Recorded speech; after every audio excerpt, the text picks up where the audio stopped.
Welcome to my channel. तर मी आहे रोहिणी। तर आज आपण सेतुबंधासन हे आसन बघणार आहोत। चला तर मग सुरुवात करूया।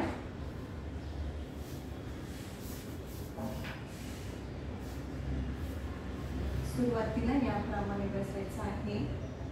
बॉडी आपली लोअर ॲब्डोमेन, ओटीपोट, पोट वरती खेचायचं आहे, वरती ताणायचं आहे।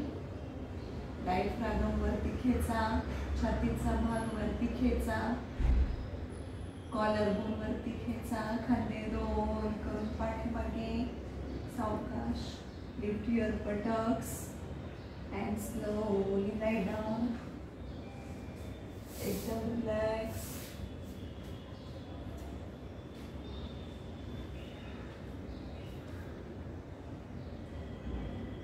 दोन्ही पाय फोल्ड करा याप्रमाणे। दोन्ही हाताने दोन्ही पायांचे अँकल्स घुटे पकडा।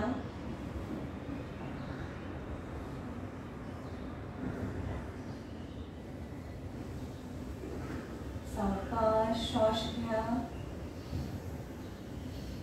सोडा।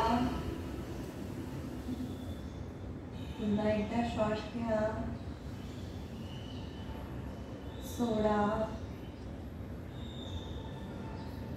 पुन्हा एकदा श्वास घ्या, सोडा। आता श्वास घ्या, सावकाश आपले बटन्स वरती खेचा, वरती उचला। जास्तीत जास्त वरती खेचा। हनुवटी छातीला टेकवा, छातीचा भाग फुगवा, छाती जास्तीत जास्त फुगवा। एक्सपांड करा। ब्रीदिंग नॉर्मल ठेवा, श्वासोच्छवास नॉर्मल ठेवा।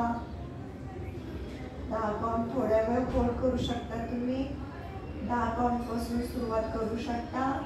जास्तीत जास्त 10 ते 15 मिनिट हे आसन तुम्ही धरून ठेवू शकता। या आसनाचे फायदे आपण बघूयात। या आसनामुळे कमरेमध्ये निर्माण होणाऱ्या विकृती दूर होतात। तसेच खांदे, मान, हातांचे कोपरे, हातांच्या पंजातील सांध्यांना चांगला व्यायाम मिळतो आणि ते सुदृढ बनतात। या आसनामुळे वायुविकार तसेच अजीर्णासारखे विकार दूर होतात। या आसनामुळे पाठीच्या कण्याला लवचिकपणा येतो आणि पाठीचा कणा सुदृढ आणि कार्यक्षम बनतो। सावकाश श्वास सोडत खाली या।